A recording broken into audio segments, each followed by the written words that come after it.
সুন্নতে মুআক্কাদা আদায় হবে না। এখন একটা শেষ জমানা এসেছে, ফিতনার জমানা। ফিতনা বুঝেন? ফিতনা বুঝেন না? এমন একটা জমানা এসেছে ফিতনা, যে জমানার ভিতরে ঈমান রাখা বড় কঠিন হয়ে যাবে। কঠিন, এটা আমি বলেছি না, রাসূল পাক সাল্লাল্লাহু আলাইহি সাল্লাম সহিহ বুখারী শরীফের মধ্যে বলেছেন যে আমার উম্মতের মধ্যে এমন একটা জমানা আসবে, ফিতনার জমানা। ফিতনাগুলো কি দিয়ে হবে? ফিতনাগুলো হবে আমল দিয়ে, কোন জায়গা জমি নিয়ে না, বাড়ি গাড়ি নিয়ে না, টাকা পয়সা নিয়ে না, এগুলা নিয়ে ফিতনা করবে না। ফিতনা করবে কি দিয়ে? আমল দিয়ে। আর এই আমলকে আস্তে আস্তে খাটো করবে, আস্তে আস্তে খাটো করবে, ছোট করবে। ছোট করতে করতে আস্তে আস্তে উদাও করে দিবে। আর সেই উদাহীত করে দিয়ে একটা স্কলার সার্টিফিকেট গ্রহণ করেছে, মনে করেন উপর লেভেলে গিয়েছে, ভাষণ দিয়ে বলে দিয়েছে, মানুষ বলবে এত বড় মুক্তি বলছে, এটা কোনো না হতে পারে। এত বড় মুহাদ্দিস বলছে, এত বড় ডক্টরেট বলেছে, এটা কোনো না হতে পারে। এটাই ঠিক, হ্যাঁ এটা ভুল বুঝি, এই ডক্টরেটটা ঠিক, এটা কি ডক্টরটাই ঠিক। কিন্তু একটা কথা স্মরণ রাখবেন, যে কিতাবের কোনো ব্রাত যদি না থাকে আর হাদিসের কোনো সহিহ হাদিসে যদি ব্রাত না থাকে, সে ডক্টরেটের কথা মানা আমাদের উপরে কোনো ফরজ না, না মানা আমাদের উপরে ফরজ। কথা বুঝেন? কিতাবের ব্রাত, আল্লাহর কোরআনের ব্রাত, সহিহ হাদিসের ব্রাত যদি না থাকে, তাহলে ওই ডক্টরের কথা আমাদের না মানা কি ফরজ।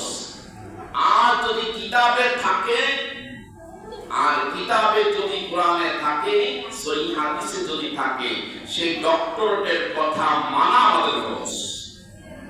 কথা ক্লিয়ার? কথা বলছেন? কেন বললাম? এই জমানায় বহু ডক্টরেট অর্জন করতেছে, অর্জন করিয়া আপনারা তো এগুলা সম্পর্কে জানেন না, যে হ্যাঁ গাড়ি আছে, আপনারও গাড়ি আছে, হ্যাঁ পোশাক আছে, আপনারও পোশাক আছে। খ্রিস্টান দেশে, বিশেষ করে আমেরিকার দেশে একটা মাদ্রাসা আছে। মাদ্রাসা হলো মাটির নিচে, যদি আমার কাছে ডকুমেন্ট আছে। মাদ্রাসা হলো মাটির নিচে, ওই মাটির নিচে সবাই যেতে পারে না, সবাইকে চাইতে দেয়ও না। ওই মাটির নিচে এই কোরআন সামনে নিয়ে পড়াইতেছে, হাদিস সামনে নিয়ে পড়াইতেছে। তাদের ইচ্ছা একটাই, যে কোরআন পড়াবো, হাদিস পড়াবো, এটা পরে যাইবা, পরে গিয়ে এই ইহুদি খ্রিস্টানের মিশন কিভাবে বাস্তবায়ন করা যায়, এটার উপরই তোমরা চালাই দিবা। কিন্তু ডক্টরেট নিয়ে আসবে। কি নিয়ে আসবে বলেন? ডক্টরেট, অর্থাৎ উচ্চ লেভেলের মার্কাস, উচ্চ লেভেলের আপনার কোরআন হাদিস নিয়ে আপনার সামনে উপস্থিত হবে। তাহলে এটাই যদি হয়, আমাদের ইসলামের আমাদের অবস্থা কি হবে? আমরা কোন ক্ষেত্রের দিকে যাব?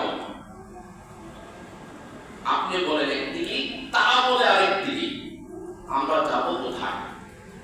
আপনি সাধারণত আমরা 2-4 মুসল্লি, কয়েকজন মুসল্লি আমাদের একটা সমাজের দায়িত্বে আপনি ইমামতি করেন, সে ব্যক্তি তো সারা বিশ্বে ভ্রমণ করে।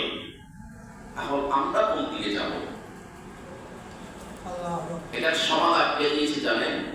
এটার সমাধান দিয়েছেন আপনার আমার নবী, রহমতের নবী। জোরে বলেন সুবহানাল্লাহ। রহমতের নবী, দিনের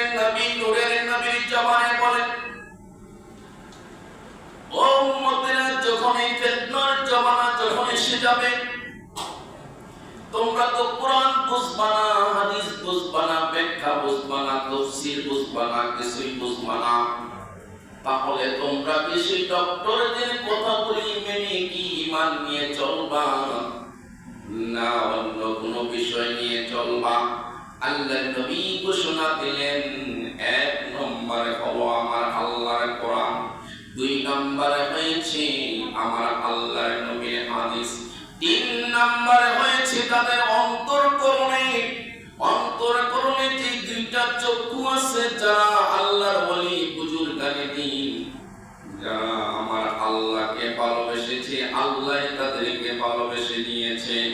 তোমরা কোরআন বুঝলা না, হাদিস বুঝলা না, কিন্তু মনে তো আল্লাহর হক্কানি আউলিয়া কেরামদের দরবারে যখন যাইবা, তোমাদের অন্তরকরণে, তোমাদের দিলের ভিতরে হক কথাটা বাতিলটা বাদ দিয়ে হকের দিকে তোমাদেরকে আঙ্গুল দিয়ে ইশারা দিয়ে তোমাদেরকে বুঝাইয়া দিবে, এইটা হয়েছে হক, এইটা হয়েছে বাতিল।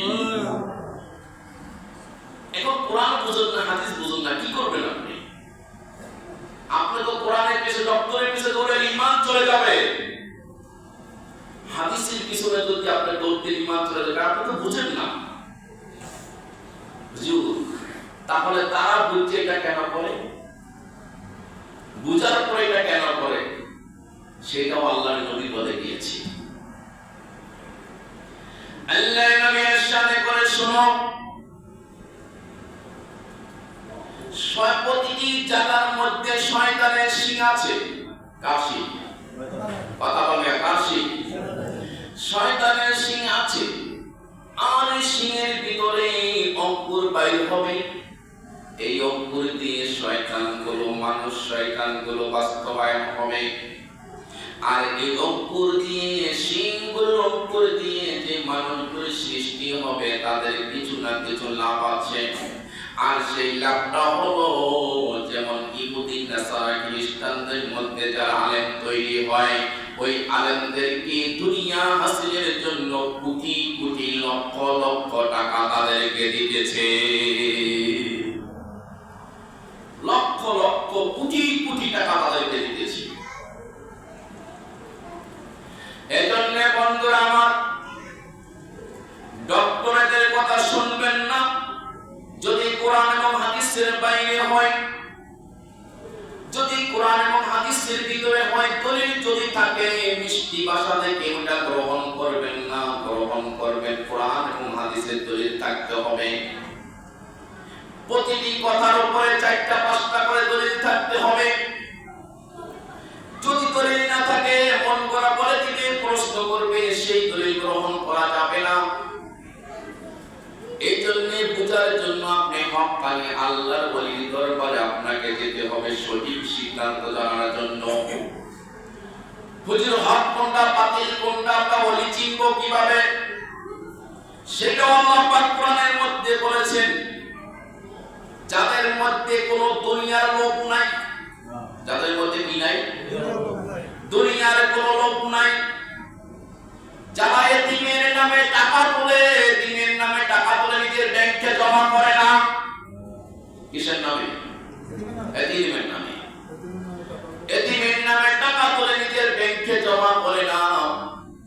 যারা নিজের জন্য কোনো সম্পদ করে না, আমার আল্লাহ পাকের হাবিব বলেছে, শোনো, ওই সমস্ত লোকগুলি যদি তোমরা তালাশ করে পাও, তাহলে বুঝতে পারবা ওই লোকগুলা হলো খাঁটি আল্লাহর ওলি, কোনো সন্দেহ নাই।